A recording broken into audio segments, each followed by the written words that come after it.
I caught my husband kissing my best friend, and before I could even decide whether to scream or walk away, her husband looked straight at me, smiled like he'd been expecting this moment, and slipped a small black USB into my hand, whispering, "Relax." I didn't react, not the way most people would expect, not with tears or raised voices or shaking hands. I just stood there in the soft yellow light of our living room, the kind of warm light I had spent years choosing to make our home feel inviting, and I watched them separate like nothing had happened, like what I had just seen was some minor inconvenience instead of the quiet collapse of a life I had spent over 40 years building. Richard adjusted his cufflinks, the same silver pair I gave him on our 30th anniversary,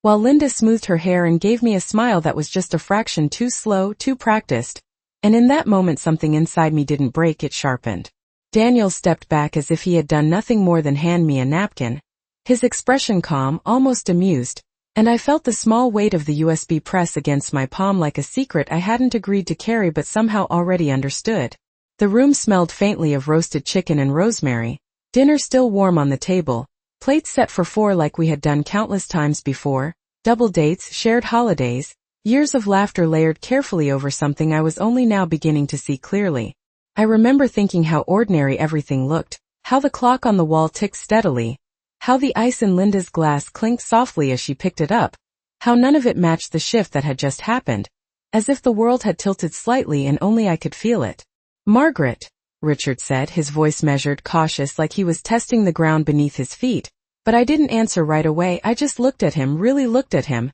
at the man I had trusted with every version of myself, the young bride, the tired mother, the woman who stayed when things got hard, and I realized I couldn't remember the last time he had looked at me the way he used to. Linda laughed softly, too softly, and reached for her glass, her bracelet. Catching the light, the one I had complimented just last week, the one she told me was a gift, and I wondered then how many other things had been exchanged between them without my knowledge, how long this had been happening in the spaces I wasn't looking. I curled my fingers around the USB, feeling its edges, grounding myself in something small and solid, because whatever was inside it mattered. Daniel had made sure of that, his timing too precise, his calm too deliberate, and I understood that this moment, as shocking as it was, wasn't the beginning, it was the reveal. "Dinner's getting cold," I said finally, my voice steady, almost gentle, and I saw the flicker of surprise pass through all 3 of them, not because of what I said, but because of how I said it, because I wasn't playing the role they had prepared for me. We sat down, the 4 of us, like we always did, passing plates, making small talk,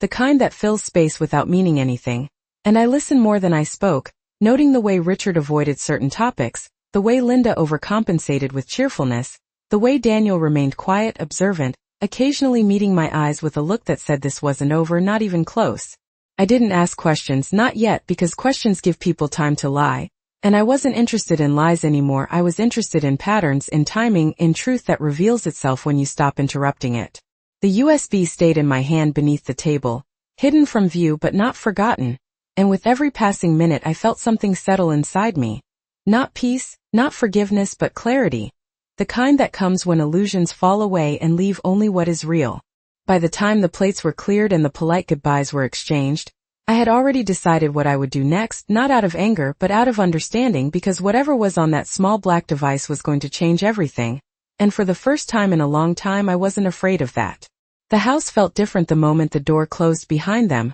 not louder or quieter, just stripped of something I could not quite name, as if the air itself had shifted and was waiting for me to notice what had always been there beneath the surface. And I stood in the kitchen for a long moment with my hand resting on the back of the chair Richard had just left, tracing the worn wood with my fingertips the way I used to when I was thinking through something complicated, something that required patience instead of reaction. I did not go after him, I did not check where he went or who he might message, because for the first time in years I understood that whatever answers I needed were no longer in his words, they were in what he had already shown me, and more importantly, in what Daniel had chosen to give me. I walked slowly to the living room, the same room where everything had unfolded only an hour earlier, and I noticed details I had overlooked before, the slight misalignment of the picture frame on the wall, the faint crease in the cushion where Linda had been sitting, the half-empty glass she had left behind as if she expected to return, and I realized how easily someone could move through a life that was not theirs, leaving behind traces that only mattered once you knew to look for them.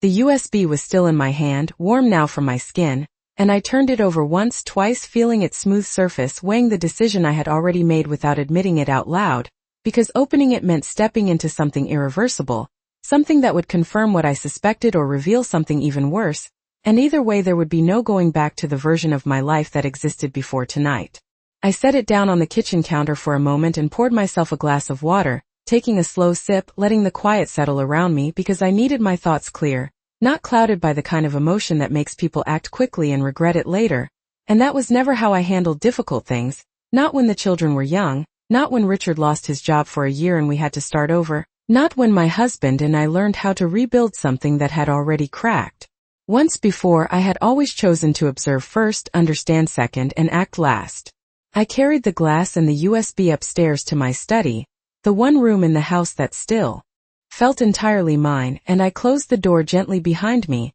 not out of fear of being overheard, but out of habit, a quiet boundary I had maintained for years without ever needing to explain it. The computer hummed softly as it came to life, the screen casting a pale blue light across the desk, and I sat down slowly, placing the USB beside the keyboard for just a second longer than necessary, giving myself one last moment to consider whether I was ready to know everything it contained, because there is a difference between suspicion and certainty, and once you cross that line you cannot return to not knowing. I thought about Daniel then, about the way he had looked at me, not with pity, not with anger, but with something closer to recognition, as if he had been standing in the same place I was now, seeing the same pattern unfold, and had simply reached the end of pretending it was not there. And that thought settled something inside me, not comfort but alignment, the understanding that whatever this was, I was not walking into it blindly. I inserted the USB into the port and waited, my hand resting lightly on the desk, steady, controlled, and when the screen changed and the folder appeared,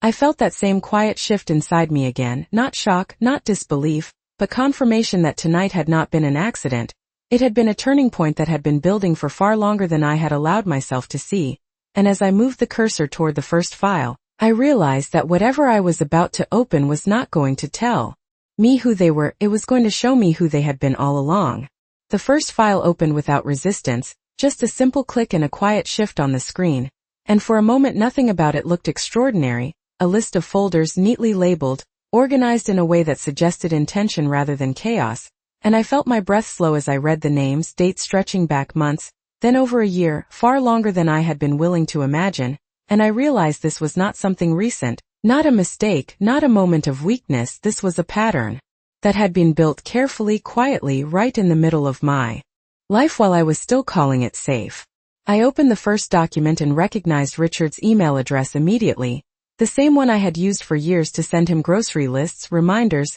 little notes that used to mean something, and now it sat there attached to conversations that were stripped of everything familiar, messages exchanged with Linda that carried a tone I had never seen between them before, casual, confident, almost rehearsed, and as I scrolled I noticed how their language shifted over time, from polite to familiar, from familiar to private, and then from private to something that no longer bothered to hide at all, as if they had reached a point where secrecy was no longer about fear, but about convenience. I did not rush, I did not skip ahead, because every line mattered, every small detail adding to something larger, something that could not be dismissed or explained away, and I found myself paying attention not just to what they said, but to when they said it, late evenings, early mornings, times when I had been in the same house, sleeping in the same bed, believing everything was as it should be, and that realization settled into me not as pain, but as clarity, the kind that strips away excuses and leaves only truth. The next file was a set of financial records, clean, precise, undeniable, and I leaned back slightly as I read through the numbers, transfers between accounts I did not recognize, amounts that were too consistent to be accidental, too deliberate to be ignored, and I saw Linda's name again, not in conversation this time, but in transactions, payments that connected her to something much larger than an affair, something that required planning, coordination, trust, and I felt a quiet understanding take shape that whatever this was, it had never been only about emotion, it had always involved something else, something they thought I would never notice. I opened another file and found copies of documents, drafts of agreements, discussions about properties, about restructuring assets, language that was careful but unmistakable, and I saw my own name referenced in ways that felt distant, reduced to a variable in a plan that had been outlined without my knowledge, and I realized then that I had not just been excluded, I had been accounted for. positioned in a way that made everything easier for them, cleaner, more convenient, and that was the moment something inside me shifted again, not into anger but into focus. I thought about the years behind me, the decisions I had made, the trust one had given without question, and I understood that what I was looking at was not a single betrayal, it was a structure, something built slowly layer by layer, with the assumption that I would remain exactly who I had always been, predictable, patient, unaware, and I almost smiled at that, not because it was amusing, but because it was so deeply mistaken. I continued through the files, each one reinforcing the same conclusion, each one removing another piece of doubt, until there was nothing left to question, and when I finally closed the last document, the room felt very still, the kind of stillness that comes when a decision has already been made even if it has not yet been spoken out loud. I sat there for a moment longer, my hand resting near the keyboard, the faint glow of the screen reflecting back at me, and I did not feel overwhelmed, I did not feel lost, I felt certain of what had been done, certain of what needed to happen next, and for the first time since the evening began, I understood exactly why Daniel had looked at me the way he did,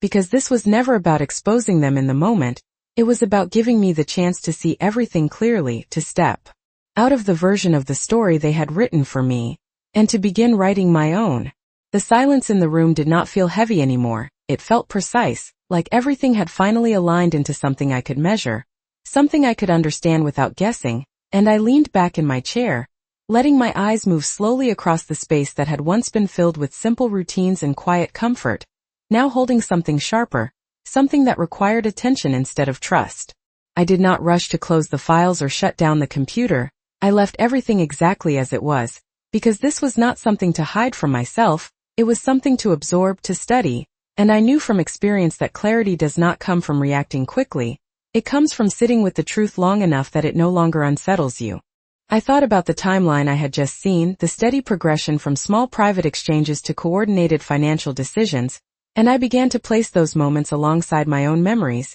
dinners that had felt slightly off, conversations that had ended too quickly, invitations that had changed at the last minute, and one by one they started to connect in a way they never had before, not as isolated incidents, but as parts of the same structure, the same quiet arrangement that had been unfolding while I was still calling it coincidence. I remembered a weekend trip Richard had insisted on canceling almost a year ago, saying he had urgent work to finish, and how Linda had coincidentally mentioned being out of town that same weekend, and at the time I had accepted both explanations without question, because that was what I had always done, I trusted the people closest to me, I gave them the benefit of the doubt, and now I could see how that trust had not been broken all at once, it had been used, shaped into something predictable, something they could rely on. I stood up slowly and walked to the window, looking out at the quiet street, the same street I had watched for decades, where neighbors waved in the mornings and children rode their bikes in the afternoons, a place that had always felt steady, unchanged,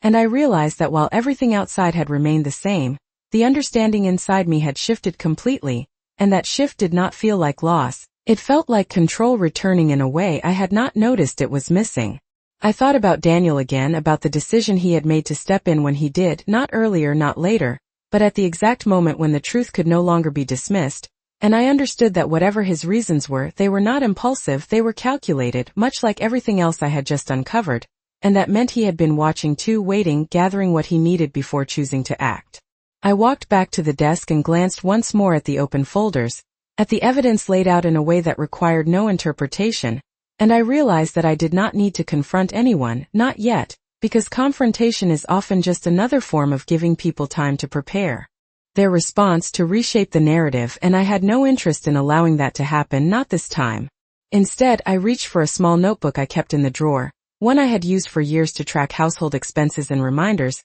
and I opened it to a blank page, the paper clean, untouched, and I began to write, not emotionally, not hurriedly, but carefully, noting dates, amounts, names, connections, building my own version of what I had just seen, not because I doubted the files, but because I wanted the structure to exist in my own hand, something I could reference without needing the screen, something that belonged entirely to me. The act itself steadied me further, each line reinforcing the same conclusion, each detail confirming that this was not confusion, not misunderstanding, but something deliberate, something that required an equally deliberate response, and by the time I closed the notebook, I no longer felt like someone reacting to a situation, I felt like someone preparing for what came next. I turned off the computer at last, removing the USB and holding it for a moment before placing it in the drawer, not hidden but secured, and as I stood there in the quiet of my study, I understood something clearly, something simple and undeniable. They had spent months, maybe longer, assuming I would never see what they were doing, and in that assumption they had made their first mistake, because now that I had seen everything, I was not going to interrupt their plan. I was going to let it continue exactly as they intended, until the moment it no longer belonged to them. The next morning began the way most of my mornings had for years, quiet, measured, the soft hum of the coffee maker filling the kitchen as the early light filtered through the curtains, and if anyone had walked in at that moment they would have seen nothing unusual, just a woman going through her routine, setting a cup on the counter, adjusting the blinds, moving through familiar motions with steady hands, but beneath that surface something had changed in a way that made every action deliberate, every word chosen with care. Richard came downstairs a few minutes later, his steps slow, unhurried, the same way they had always been, and I watched him from the corner of my eye as I poured coffee into his mug, noting the small details I might have ignored before, the way he avoided looking directly at me at first, the slight pause before he spoke, the subtle tension in his shoulders that suggested he was waiting for something, perhaps a reaction, perhaps a question, and when neither came I saw that tension shift into something else, something closer to relief. "You are up early," he said, his voice casual, almost too casual, and I nodded, sliding the mug across the counter toward him as if nothing had changed, as if the previous night had not rewritten the foundation of everything between us. "I had things to think about," I replied, keeping my tone even, not cold, not warm, just steady, and he accepted that answer without pressing further, which told me more than any explanation could have, because a man with nothing to hide asks questions, but a man who is waiting for the moment to pass does not. We sat at the table together, the same table where we had shared thousands of meals, and I listened as he talked about his schedule, meetings, errands, small details that filled space without meaning anything,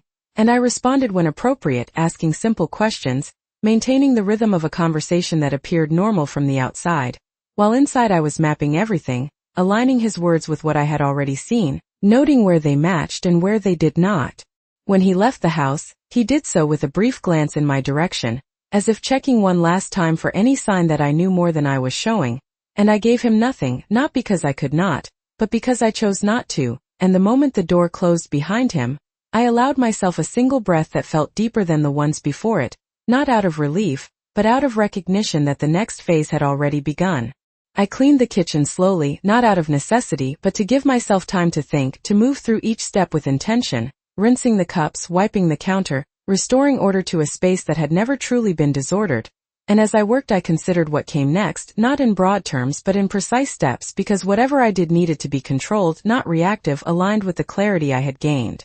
rather than the emotion I had set aside. By mid-morning I had made my first decision, and it did not involve confrontation or accusation, it involved information, because the files had shown me enough to understand the structure, but not enough to see every detail, and if I was going to move forward I needed to know exactly where everything stood, not just what had been planned but what had already been set in motion. I returned to my study and opened my notebook again, reviewing what I had written the night before, the dates, the accounts, the names, and I added to it carefully, expanding certain sections, marking others for further attention, building something that felt less like a reaction and more like a framework, something I could rely on as I moved forward. Around noon my phone buzzed on the desk, a message appearing on the screen, and for a brief moment I considered ignoring it. But then I saw the name Daniel and I felt that same quiet sense of alignment return, because whatever role he had chosen to play in this, it was not a passive one. The message was simple, just a time and a location, a small cafe a few miles away, nothing more, no explanation, no pressure, and I understood that as well, because there are conversations that do not need to be introduced, only acknowledged.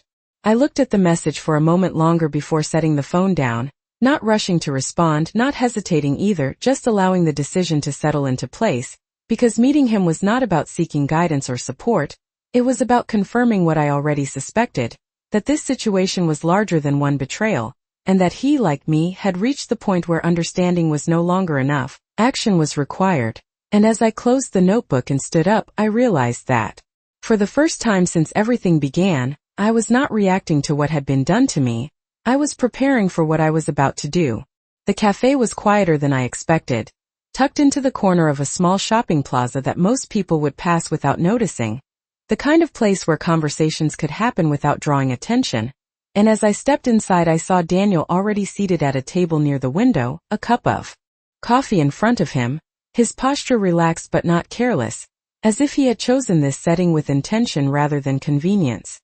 He looked up when I approached, not surprised, not questioning whether I would come, just acknowledging my presence with a slight nod that felt less like a greeting and more like confirmation that something had already been set in motion. I took the seat across from him, placing my bag gently beside the chair, and for a moment neither of us spoke, not because there was nothing to say, but because there was no need to rush into it, and I noticed the way he studied me briefly, as if assessing whether I had seen enough, whether I understood the weight of what he had given me. "You opened it," he said finally, his voice low, even, and I nodded once, meeting his gaze without hesitation. "All of it," I replied, and something in his expression shifted, not relief exactly but recognition, the kind that comes when two people arrive at the same conclusion from different directions. He leaned back slightly, his fingers resting loosely around the cup, and I realized then that he was not here to explain everything to me. He was here to confirm what I already knew and to show me what I had not yet seen. "It is not just them," he said after a moment, his tone measured, deliberate, and I felt that same quiet focus settle into place inside me, because I had suspected as much, the patterns too structured, the decisions too coordinated to exist in isolation. "I assumed that," I answered, keeping my voice steady, and he gave a small nod, as if that was the response he had expected. He reached into his jacket and placed a thin folder on the table between us, not sliding it toward me immediately, just letting it rest there for a second, giving the moment the same controlled pace he had maintained from the beginning. "The files you saw," he continued, "that is only part of it. Enough to understand what they are doing, not enough to see how far it goes." I looked at the folder, then back at him, and I did not reach for it right away because I understood now that every piece of information came with a choice, not whether to believe it but how to use it, and I wanted to hear what he had to say before adding anything new to what I already knew. "Why now?" I asked, not accusing, not demanding, just asking the question that had been forming since the moment he placed the USB in my hand, and he held my gaze for a second longer than before, considering his answer. "Because they think they are almost done," he said simply, and that was enough to confirm that whatever plan had been unfolding was approaching its final stage, whatever that stage was meant to be. I felt a quiet clarity in that, not urgency, not panic, just a recognition of timing, and I finally reached for the folder, opening it carefully, the paper inside crisp, organized, and as I glanced at the first page I saw names I did not expect, additional accounts, connections that extended beyond what I had seen the night before, and I understood immediately that this was larger than I had initially mapped out, more deliberate, more calculated. I did not react outwardly, I did not let surprise show, because surprise is a form of exposure, and I was no longer interested in revealing anything before I chose to. "You have been watching for a while," I said, more statement than question, and he inclined his head slightly. "Long enough," he replied, and there was something in the way he said it that suggested this had not been easy for him either, that whatever he had uncovered had required patience, restraint, the same kind of quiet observation I had relied on my entire life. We sat there for a moment longer, the sounds of the cafe moving around us, the low murmur of conversations, the soft clink of cups,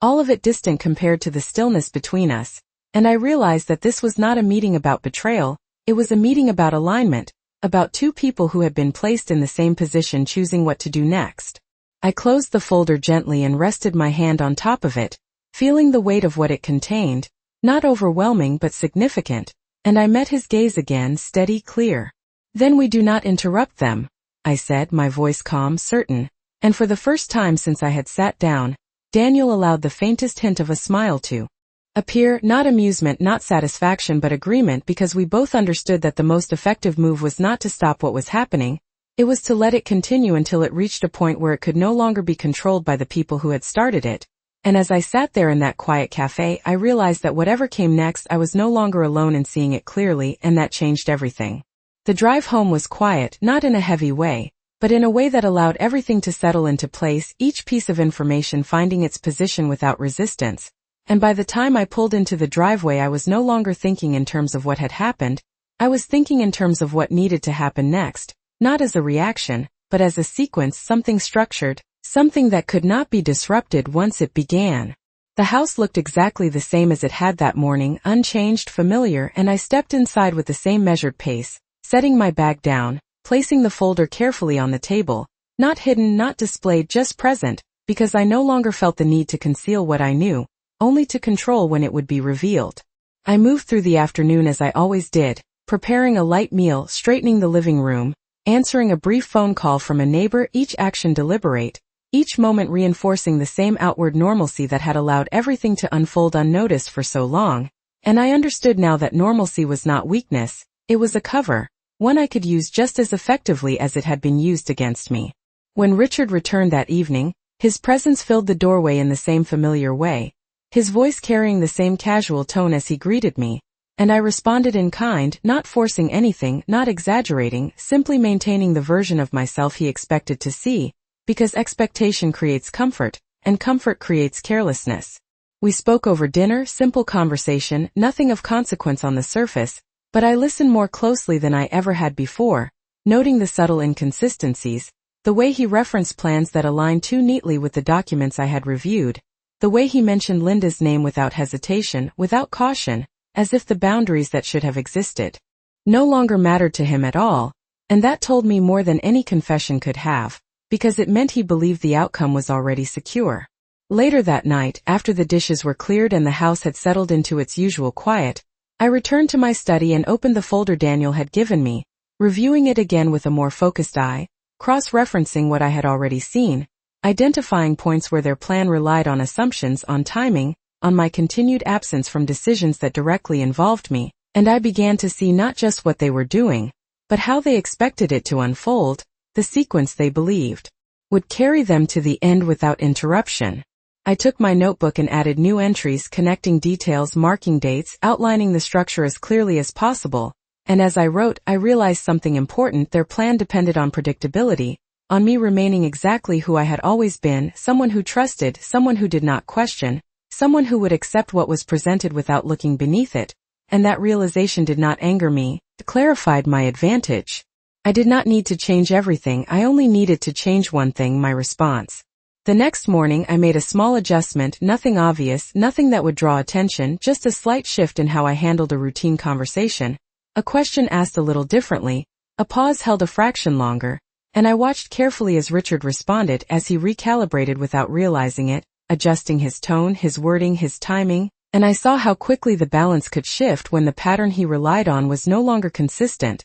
even in the smallest ways. Over the next few days I continued that approach, not confronting, not revealing, simply observing while making subtle changes, gathering more information through what they did not realize they were showing me, and each interaction confirmed the same thing. They were moving forward with their plan, confident, unguarded, unaware that the foundation they were building on had already begun to shift beneath them. I met Daniel once more briefly, exchanging only what was necessary, confirming timelines, aligning our understanding without overcomplicating it, because too many words create risk, and we both understood that precision was more valuable than explanation at this stage. By the end of the week, everything was in place, not in a dramatic sense, not in a way that would be visible from the outside, but in a way that mattered, the kind of quiet preparation that ensures when the moment arrives, there is no hesitation, no uncertainty, only action that follows exactly as intended. And as I sat alone that evening, the house calm, the air still, I realized that they believed they were approaching the final step of their plan, but what they did not see, what they had never considered, was that the moment they had been working toward was no longer theirs to control. The invitation came 2 days later, exactly as I expected it would, delivered casually over breakfast as if it were an afterthought, Richard mentioning a small gathering at Linda and Daniel's house that weekend, nothing formal, just dinner, a chance to catch up, the kind of event we had attended countless times before, and I watched him as he spoke, noting the way his tone remained steady, almost rehearsed, the way he avoided looking directly at me for just a second longer than necessary, and I knew then that this was it, the moment they had been working toward, the setting they believed would carry everything forward without resistance. I smiled, not exaggerated, not forced, just enough to meet the expectation, and I agreed without hesitation, because hesitation would have created questions, and questions were something I was no longer interested in inviting. The day of the dinner arrived quietly, the same way everything else had, and I prepared as I always did, choosing a simple outfit, something appropriate, Nothing that would draw attention because tonight was not about appearance, it was about timing, and timing requires stillness, not distraction. When we arrived, Linda greeted us at the door with her usual warmth, her voice bright, her smile perfectly measured, and if I had not known what I knew, I might have believed it was genuine, but now I could see the precision in it, the way it was placed rather than felt, and I returned it in kind, matching her tone, her energy, giving her exactly what she expected to receive. Daniel stood just behind her, his expression neutral, his eyes meeting mine for the briefest moment, and in that glance everything was confirmed. No words needed, no acknowledgement beyond that, just an understanding that what had been set in motion was now approaching its conclusion. The evening unfolded slowly, deliberately, conversation flowing easily around the table, stories shared, laughter placed at the right moments, the kind of interaction that appears effortless but is built on careful control, and I participated just enough to maintain the rhythm, not withdrawing, not over-engaging, simply existing within it in a way that allowed everything else to continue without interruption. As the meal progressed, I noticed the small shifts, the glances exchanged between Richard and Linda, the subtle pauses in conversation when certain topics arose, the way Daniel remained slightly removed, observing rather than contributing, and I understood that they were waiting, not for an opportunity, but for a moment, something specific, something that would allow them to move from planning to execution without drawing attention to the transition. It came after dessert, as it often does, when the structure of the evening begins to loosen, when people relax, when attention drifts, and Linda suggested we move to the living room, her tone light, her gesture casual, but I could see the intention beneath it, the way she positioned herself, the way Richard followed without question, and I rose as well, unhurried, composed, stepping into the next phase exactly as they had anticipated. We settled into the room, the lighting softer, the atmosphere more intimate, and for a brief moment everything felt almost ordinary again, as if the evening might simply end the way so many others had. But then Linda spoke, her voice shifting just slightly, introducing a topic that aligned too closely with what I had read, something about future plans, about simplifying responsibilities, about making things easier for everyone involved, and I felt the final piece fall into place not as a surprise, but as confirmation that the sequence was unfolding exactly as expected. Richard added to it, his words careful, measured, building on what she had started, and I listened without interruption, allowing them to present their version of what was to come, because the more they spoke, the more they revealed not just the details, but the confidence they had in the outcome, the certainty that I would accept what they were offering without resistance. When they finished, there was a brief pause, the kind that invites a response, the kind that expects agreement, and I let it sit for just a moment longer than they anticipated, not enough to create discomfort, but enough to shift the balance, and then I reached into my bag, not hurriedly, not dramatically, just a simple movement, controlled, intentional, and I placed the folder on the table in front of me, resting my hand lightly on top of it. The room did not change immediately, the air did not shift in any obvious way, but I saw it in their expressions, the first flicker of something unplanned, something they had not accounted for, and I realized then that the moment they believed belonged to them had already begun to move beyond their control, not through force, not through confrontation, but through something much quieter, something they had underestimated from the very beginning. For a moment, no one moved, not because they did not understand what the folder represented, but because they did, and that understanding arrived all at once, disrupting the quiet confidence that had filled the room only seconds before,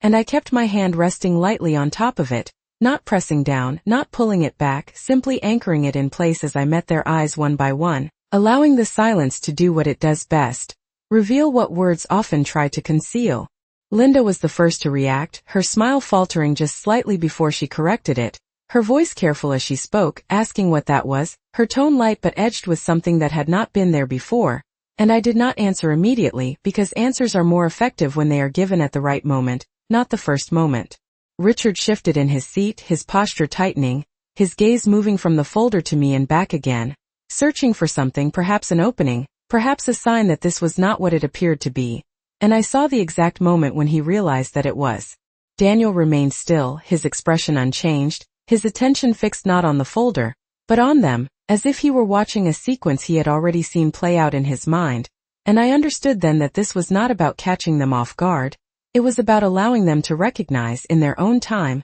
that the structure they had built was no longer intact. "You were explaining something," I said finally, my voice calm, steady, not raised, not sharp.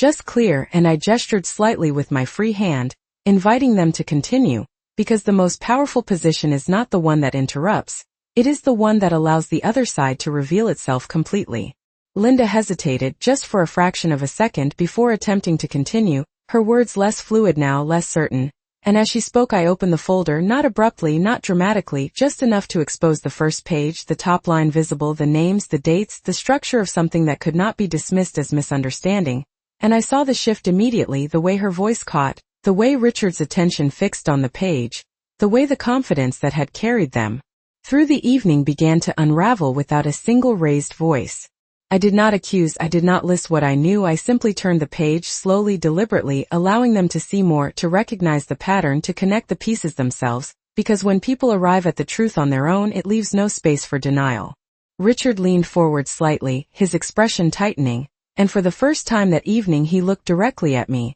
not cautiously, not indirectly, but fully, as if trying to understand how far this went, how much I knew, and I held his gaze without hesitation, giving him the answer without speaking it. Enough. Linda's composure began to slip in small ways, her hands adjusting in her lap, her posture shifting, her eyes moving between the pages and my face, and I could see the calculations happening, the attempt to find an explanation, a version of events that could still be managed, but the structure was gone now, replaced by something they had not prepared for. "We should talk about this," Richard said finally, his voice lower, more controlled than before, and I nodded once, not in agreement with his suggestion, but in acknowledgement of the obvious, that there was nothing left to present, nothing left to plan, only what remained. I closed the folder gently, the sound soft but final, and rested my hand on it again, the same way I had before, and for a moment the room returned to silence, not the comfortable kind that had filled it earlier, but something sharper, something defined by the absence of control they had once held. "You already did," I said, my voice even, not loud, not cold, just certain, and I stood, not abruptly, not with urgency, but with purpose, gathering my bag, leaving the folder where it was, not as a threat, not as a gesture, but as a statement, something that did not need to be carried with me because its purpose had already been fulfilled. Daniel remained seated, watching quietly, his expression unchanged, and as I turned toward the door, I did not look back, not because I was avoiding anything, but because there was nothing left behind that required my attention. The night air was cool as I stepped outside, the quiet of the street settling around me, and as I walked to my car, I felt something I had not felt since this began, not relief, not triumph, but clarity, complete and unbroken, because what had once been uncertain was now defined, what had once been hidden was now visible, and what came next was no longer shaped by what they had planned, but by what I had chosen. I drove home without turning on the radio, the road familiar beneath me, and when I pulled into the driveway and stepped inside, the house felt the same as it always had, but I did not, and that difference was all that mattered because everything that had been built on assumption had been removed, leaving only what was real, and in that space there was nothing left to question, nothing left to prove, only the quiet certainty that I had already taken back what they believed they controlled, and I did not need to say another word for that to be true.